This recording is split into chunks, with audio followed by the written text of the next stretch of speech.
نبی کریم صلی اللہ تعالیٰ علیہ وسلم جناب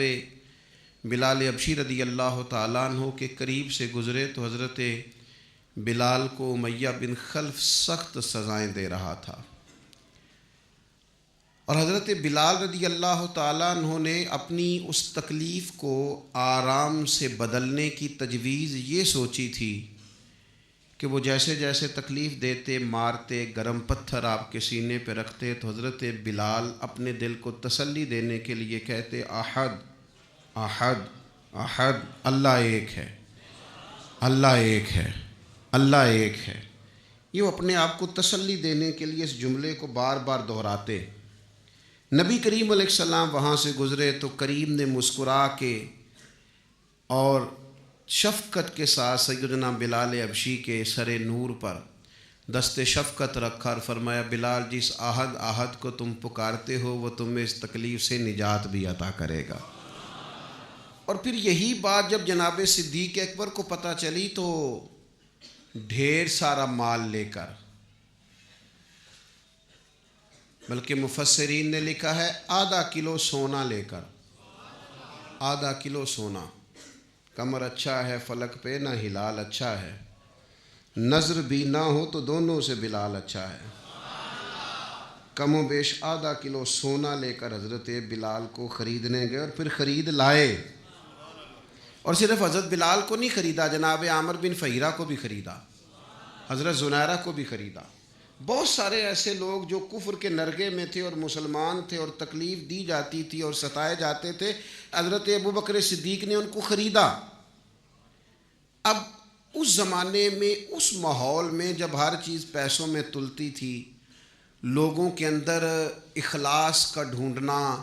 اور اللہ کی رضا کے لیے کسی کی مدد کرنا یہ کچھ مشکل سا اور بے موسمہ سا پھل تھا، تو حضرت بلال کو اتنے مہنگے داموں میں سیدنا ابوبکر صدیق نے خرید لیا تو لوگ چیم گوئیاں کرنے لگے، کہنے لگے یہ ویسے عجیب بات ہے، یہ ویسے ہوتا نہیں، یعنی ایک بے موسمہ پھل آ جائے نا کسی جگہ بھی تو لوگ انوکھی انوکھی باتیں کرنے لگ جاتے ہیں، کہتے ہیں یار یہ عجیب بات ہے، یہ کیسے ہو گیا ہے، یہ کیسی انوکھی بات، یہ کیسے ممکن ہے،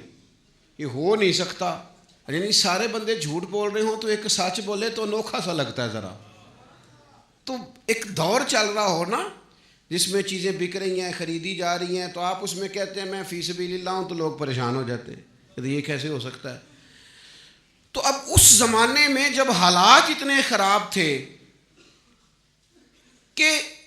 لوگ ایک ایک دینار کے لیے گلے کاٹ دیتے تھے، وہاں ایک غلام کو اور حبشی غلام کو اور سیاہ فام غلام کو اتنے مہنگے داموں میں خریدنا کام بڑا مشکل تھا۔ اب جب مکے میں یہ بات پھیلی کہ یہ کام حضرت صدیق اکبر نے کیا ہے تو پھر لوگ پتہ کیا کرتے ہیں، کوئی بات نہ ملے تو کوئی بات بنا لیتے۔ لوگوں کو عادت ہوتی ہے، مخلوق تو فنکار ہے،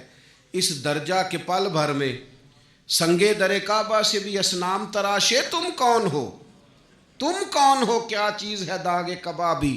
لوگوں نے تو جناب مریم پہ بھی الزام تراشے، بات نہ ملے تو لوگ بات بنا لیتے ہیں، بات گھڑنا کو مشکل کام ہے، اتنی سونی گھڑتے ہیں کہ لگتا ہے کہ یہ جھوٹ ہے ہی نہیں، سچ ہے۔ انہوں نے بات گھڑ لی، طے کر لی، کہنے لگے وہ ایسے نہیں ابو بکر نے خریدا، کوئی کسی زمانے میں بلال نے کوئی احسان کیا ہوگا، وہ احسان کا بدلہ اتارا ہے، اتنا مہنگا بلال خریدنا سمجھ میں نہیں آتا۔ جس رب کی رضا کے لیے حضرت ابو بکر نے یہ کام کیا تھا اس رب کا قرآن بولا، فرمایا وَمَا لِأَحَدٍ عِندَهُ مِن نِعْمَةٍ تُجْزَىٰ، اللہ کہتا ہے اس پر کسی کا کوئی احسان نہیں جس کا اس نے بدلہ دیا ہو۔ یہ حضرت صدیق اکبر کے حق میں آیت آئی، رب بولا، رب بولا، خدا خود میر مجلس بود، اور جب جب صحابہ پہ اعتراض ہوا تب اللہ کا قرآن بولا ہے وَمَا لِأَحَدٍ عِندَهُ مِن نِعْمَةٍ تُجْزَىٰ، فرمایا اس کا کوئی احسان نہیں۔ کون کہہ رہا ہے؟ حضرت صدیق کے والد نہیں بولے، بھائی نہیں بولے، بیٹیاں نہیں، او قربان جاؤں نبی کریم نہیں بولے،